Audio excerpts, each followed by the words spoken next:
Leitura em áudios do livro Uma Vida de Obediência, 7 Disciplinas para a Vida do Cristão, de Elizabeth Elliot, pela Fiel Editora, capítulo 11, A Disciplina das Posses. Rosalind Goldford, em sua história de vida que ela e seu marido levaram como missionários na China, contou sobre terem sido roubados por bandidos e terem perdido tudo o que tinham. Ela chorou. Mas, minha querida, seu marido Jonathan chamou-lhe a atenção, são apenas coisas. Assim, pois, todo aquele que dentre vós não renuncia a tudo quanto tem não pode ser meu discípulo, foi o que Jesus disse sobre as coisas. Essa é uma condição severa. Poucos de nós a cumprimos literalmente. Eu gosto de coisas materiais. No HIT, por mais primitivo que pareça para muitas pessoas, tínhamos muito conforto. Havia uma pia de aço inoxidável na minúscula cozinha que só não tinha torneiras. Ela tinha um ralo que corria para um recipiente plástico que Lars esvaziava a cada poucos dias. Tínhamos um fogão a gás no qual cozinhávamos e aquecíamos água em uma grande chaleira laranja, porque toda a nossa água quente vinha dessa fonte, para ser usada tanto para lavar louça quanto para tomar banho. A água era coletada em um grande tanque do telhado e levada para dentro de casa em um balde. A casa anexa era de primeira classe, cortinas de renda na janela, quadros nas paredes. No entanto, estou de volta à minha casa agora e aprecio mais do que nunca um banheiro com azulejos e uma pia de cozinha com torneiras. A água quente é um luxo extravagante e muitas vezes agradeço a Deus por isso. Geralmente é preciso perda ou privação em alguma medida para que a maioria de nós conte as bênçãos que tão prontamente tomamos como garantidas. A perda de coisas materiais não deve ser comparada à perda de pessoas que amamos, mas a maioria de nós já experimentou ambas, e são as coisas que estamos considerando agora. Eu perdi um ano de trabalho linguístico no final do meu primeiro ano como missionária. Vários anos depois que meu primeiro marido, Jim, morreu, eu assisti a uma formatura no Lincoln Center, em Nova York. Quando tirei minhas luvas de pelica mais tarde, vi que havia perdido o anel de noivado de diamantes que ele me dera. Voltei imediatamente e procurei nas filas de assentos com um policial e sua lanterna, mas a equipe de limpeza já tinha feito a aspiração. Na Costa Rica, minha carteira foi roubada quando a coloquei no balcão por um segundo para procurar meu passaporte em minha bolsa. O ágil agente de viagem do outro lado do balcão, não havia mais ninguém perto de nós, não sabia nada sobre o ocorrido e muito solenemente me ajudou a procurá-la. Eu perdi um Novo Testamento com 19 anos de anotações nele. Minha casa foi assaltada 2 vezes. Na primeira vez, eles levaram não só os itens substituíveis, como a televisão, um rádio, um gravador de fita, mas toda a prataria de herança. Quando ocorreu o segundo assalto, eu me perguntei por que não havia colocado um aviso mais cedo.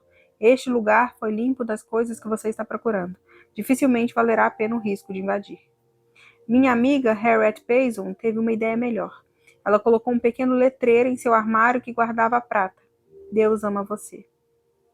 Poucos de nós conhecem tão bem os extremos que o apóstolo Paulo conheceu. Tanto sei estar humilhado, como também ser honrado, de tudo e em todas as circunstâncias já tenho experiência, tanto de fartura como de fome, assim de abundância como de escassez.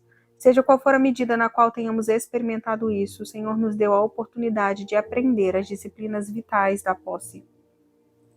A primeira lição é que as coisas são dadas por Deus. Não vos enganeis, meus amados irmãos.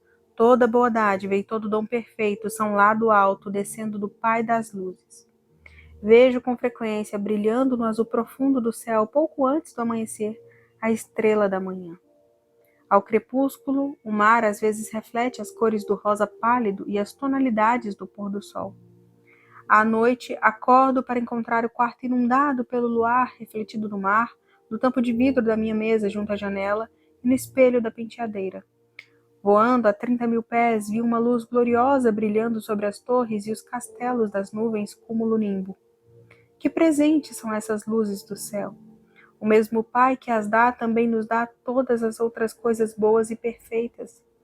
É da natureza de Deus dar. Ele não pode evitar dar, assim como não pode evitar amar. Podemos contar absolutamente que Ele nos dará tudo o que é bom para nós, isto é, tudo aquilo que pode nos ajudar a ser e fazer o que Ele quer. Como Ele não poderia fazer isso? Aquele que não poupou o seu próprio filho, antes por todos nós o entregou, porventura não nos dará graciosamente com ele todas as coisas? A segunda lição é que as coisas nos são dadas para serem recebidas com ação de graças. Deus nos dá, nós recebemos. Os animais também fazem isso, mas de forma mais direta e simples do que nós. Cheia está a terra das tuas riquezas, animais pequenos e grandes. Todos esperam de ti que lhes dês de comer a seu tempo. Se lhes dás, eles o recolhem. Se abres a mão, eles se fartam de bens. Porque Deus nos dá as coisas indiretamente, permitindo-nos fazê-las com nossas próprias mãos, com as coisas que Ele fez, é claro, ou ganhar dinheiro para comprá-las, ou recebê-las através da doação de alguém, estamos propensos a esquecer que foi Ele quem nos deu. Pois quem é que te faz sobressair? E que tens tu que não tenhas recebido? E se o recebeste, por que te vanglorias como se o não tiveras recebido? A tomada de crédito se torna um absurdo quando nos lembramos de que não apenas os cérebros, as habilidades e as oportunidades de realização são presentes, mas também o próprio ar que respiramos e a capacidade de atraí-lo para os nossos pulmões. Devemos ser gratos. A ação de graça exige o reconhecimento da fonte. Isso implica contentamento com o que é dado, não reclamação sobre o que não é dado. Ela exclui a cobiça. A bondade e o amor de Deus escolhem os dons e dizemos obrigado, reconhecendo o pensamento por detrás, assim como a própria coisa. A cobiça envolve suspeitas sobre a bondade e o amor de Deus e até mesmo sobre a justiça dele. Ele não me deu o que ele deu a outra pessoa. Ele não percebe a minha necessidade. Ele não me ama tanto quanto amo fulano. Ele não é justo. A fé olha para cima com as mãos abertas. Você está me dando isso, Senhor? Obrigado, Senhor. Isso é bom, aceitável e perfeito. A terceira lição é que as coisas podem ser materiais para sacrifício.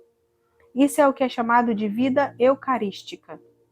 O Pai derrama suas bênçãos sobre nós, criaturas dele, recebemos as bênçãos de mãos abertas, damos graças e as elevamos como uma oferta de volta a ele, completando assim o ciclo.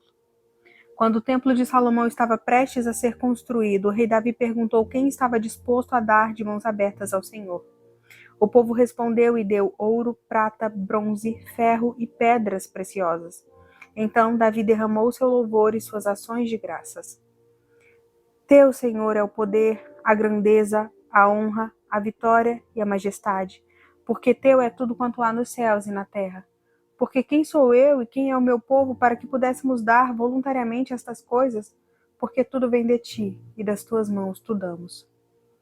O povo se juntou ao louvor de Davi, prostrando-se diante do Senhor e do rei, e no dia seguinte eles celebraram com o sacrifício de bois, carneiros, cordeiros e ofertas de libações com grande regozijo. Cada um deve decidir em seu coração quanto dar. Não contribuam com relutância ou por obrigação, pois Deus ama quem dá com alegria. Deus é capaz de lhes conceder todo tipo de bênçãos para que em todo o tempo vocês tenham tudo de que precisam e muito mais ainda para repartir com outros. Disse que Hudson Taylor, fundador da China Island Mission, uma vez por ano verificava o que tinha. Coisas que ele não usava há um ano eram doadas. Ele acreditava que seria responsabilizado pelo que retivesse e não havia razão para reter coisas que outra pessoa pudesse usar enquanto ele mesmo não tivesse precisado delas durante o período de um ano. Alguns de nós somos acumuladores. Frugalidade é uma coisa, acumular é outra. Ter vivido em um país onde um frasco comum de maionese valia 50 centavos sem a maionese me faz extremamente cuidadosa com o que eu jogo fora. Eu costumo guardar o maior número possível de sacolas plásticas e os arames que as fecham, pois posso usá-los sempre que necessário. Minha mesquinhez no uso de papel manteiga e toalhas de papel é quase uma obsessão. Sou conhecida por secar as toalhas de papel usadas para secar folhas de alface, mas vivi por 11 anos em um lugar onde não havia tais coisas. Por isso, para mim, elas ainda são luxos.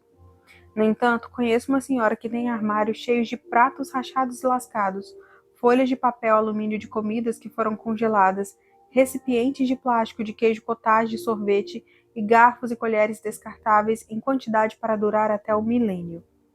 A maioria de nós tem alguma área de nossas vidas que está desordenada e precisa ser liberada para dar espaço a coisas úteis.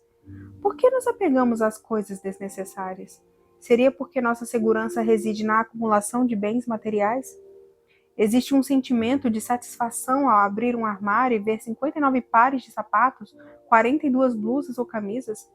Será que uma pessoa pode fazer um uso razoável de 6 conjuntos diferentes de pratos? Estou muito grata a uma mulher da minha classe bíblica que, quando descobriu que algumas das outras mulheres estavam planejando ir juntas comprar um conjunto de louças para mim, lembrou-se de um conjunto não usado de porcelana Lenox que ela havia recebido como presente de casamento e me deu. Exorta aos ricos do presente século que não sejam orgulhosos nem depositem a sua esperança na instabilidade da riqueza, mas em Deus, que tudo nos proporciona ricamente para nosso aprazimento. Que pratiquem o bem, sejam ricos de boas obras, generosos em dar e prontos a repartir. Que acumulem para si mesmos tesouros, sólido fundamento para o futuro, a fim de se apoderarem da verdadeira vida.